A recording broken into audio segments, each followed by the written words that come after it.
I'm here to talk about solving climate change like curing cancer.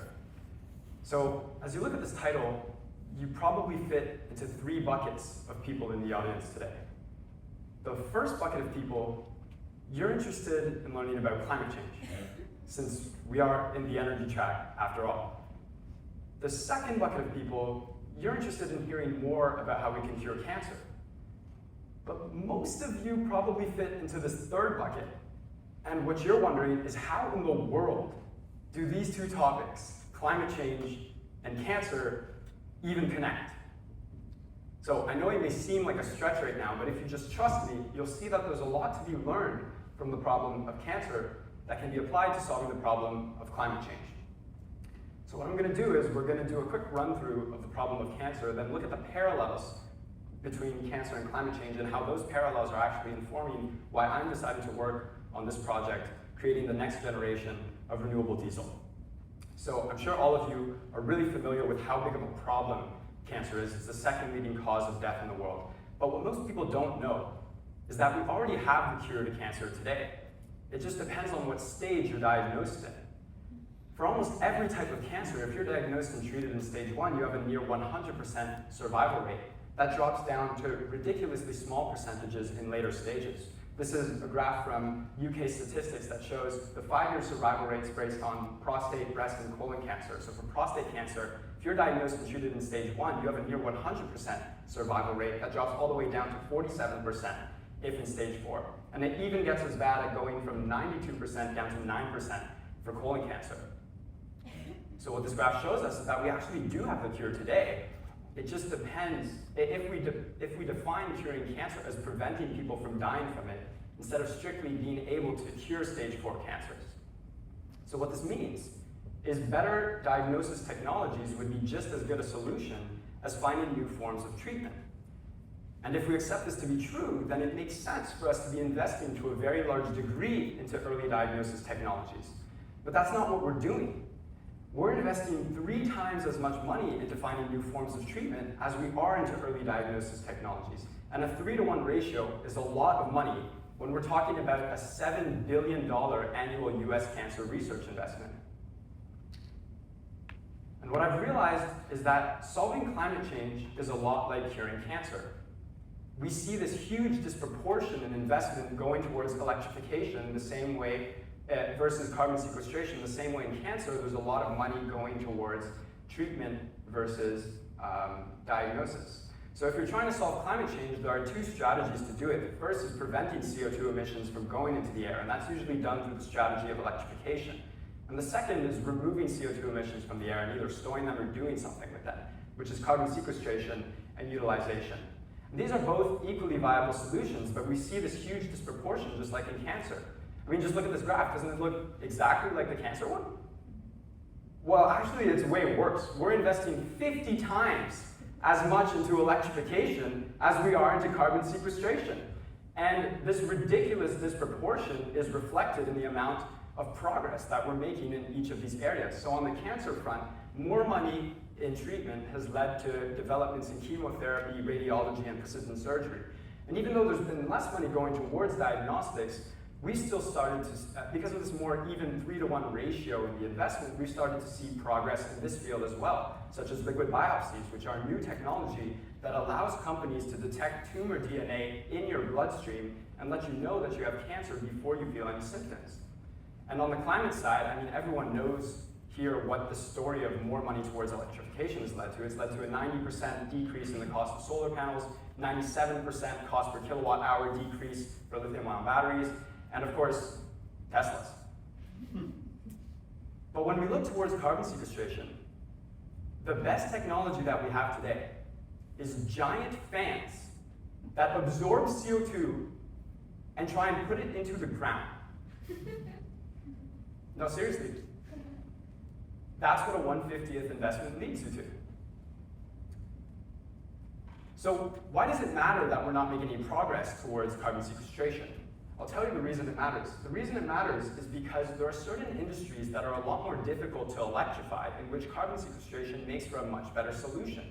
And one of these areas is the trucking industry, which is responsible for roughly 5% of global CO2 emissions. And there's three main reasons why this is a difficult industry to electrify. The first is a matter of physics. So cargo trucks are actually classified as Class 8 vehicles, and that restricts the amount of weight they can drive with on the road. So what that means is that as you add more batteries to increase your range, you're decreasing the amount of cargo that your truck can carry, thereby decreasing its profitability. And that may not sound like a big deal, but once you realize that batteries are 45 times less energy dense than diesel, that leads to a significant cost revenue decrease. The second reason is because of the infrastructure that's in place today. So if every single truck in the US were to become electric overnight, the US power grid would need to supply 50% more power than it does today. And you guys just heard from Vinaya how ridiculously complex and difficult it is to change the grid. So shout out to her for working on that. But that's not going to work. And lastly, maybe the most compelling argument for why it's difficult to decarbonize the trucking industry with electrification is because even if every single truck, new truck today, were to be electric, it would still take 15 to 20 years for the existing diesel trucks to get off the road. And so that's what makes carbon sequestration such a more attractive solution than electrification, because theoretically, if you were able to create a profitable renewable diesel, you'd be able to use all the existing trucks with all the existing infrastructure and virtually solve this problem overnight. So obviously, that's what I've been working on. And I've been looking into the existing processes for how you can get from CO2 to diesel. And most of them work like this. You start with a feedstock, waste cooking oils. And these waste cooking oils are purified and then put into a hydrogenation reactor, which is a big steel vessel where you add hydrogen and a bit of heat at the beginning. And this exothermic process of the oils reacting with the hydrogen leads to these straight-chain hydrocarbons. And once again, these hydrocarbons react with some more hydrogen. Man, we need Jacob too. He's talking about hydrogen too. And those become isomerized hydrocarbons, which are chemicals that have the same properties as diesel. And I did an economic analysis on this, and what I found is that if you could decrease the cost of the feedstock from 33 cents per kilogram to 19 cents per kilogram, you'd be able to make renewable diesel profitable at the same price as petrodiesel before the increase in prices of the Ukraine war. So one of the hypotheses I've been working on now is using cyanobacteria to excrete fatty acids that you could use in the diesel process that we use today. So cyanobacteria are a type of bacteria that survive only off of CO2, light, and a bit of nutrients. And these bacteria already naturally produce fatty acids, which is a chemical that is used in their cell membrane. But when you gene edit these bacteria, they're able to push out these fatty acids, which have, if you notice the similarity in the chemical structure, these waste cooking oils are actually made of fatty acids. And so these are able to be used in the diesel process today. So there's been lots of research that's gone into how you can increase the productivity of these bacteria making fatty acids.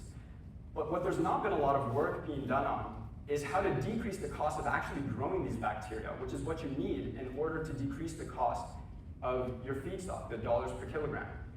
So there's three main cost factors to growing cyanobacteria. The first is your energy, the second is your culture medium, and the third is your capex, usually all in the form of cost of buying your photobioreactors. So energy doesn't really matter anymore because, as we all know, renewable energy costs are converging towards zero. But with culture medium is a solution that has all the nutrients that your cyanobacteria need to survive. And I'll just tell you right now from reading papers, they are an absolute ripoff. And the reason they're a ripoff is just because no one has really identified exactly what you need in order to grow those bacteria. So that's what I looked into, and what I found is that there's four things. You need a carbon source because everything biological depends on carbon. You need nitrogen in order to make amino acids and proteins. You need phosphorus in order to replicate DNA. And lastly, you need some other trace elements like magnesium for some more niche metabolic reactions. And what I realized is that all of these sources of nutrients are found in wastewater. And wastewater is actually an incredibly large industry. 35 billion gallons of wastewater are produced every day in the United States. And the way that this works is that there's regulation that forces these chemical plants, these paper plants, to pay wastewater companies to treat their water. And so if I could just get that for free, you give it to me for free, I won't charge you, then I can grow those bacteria for $0. And lastly, for the capex, if my next step is figuring out if it's profitable using wastewater. And if it's not, then we need to redesign the materials for photobioreactors in order to make them cheaper. So what would solving climate change like curing cancer even look like? When I see this huge disproportion in investment going towards electrification versus carbon sequestration, two equally viable solutions, it reminds me of Abraham Maslow's quote: if all you have is a hammer, you tend to see every problem as a nail. My message to everyone working on climate change in the audience today is, let's not forget carbon sequestration, because we don't want to be limited to the singular tool of electrification. My name's Tobias. Thanks for listening. If anyone knows Gaurav Chakrabarty, the CEO of Solugen, that's what I'm here for. So we'd love to talk to you after. Thank you.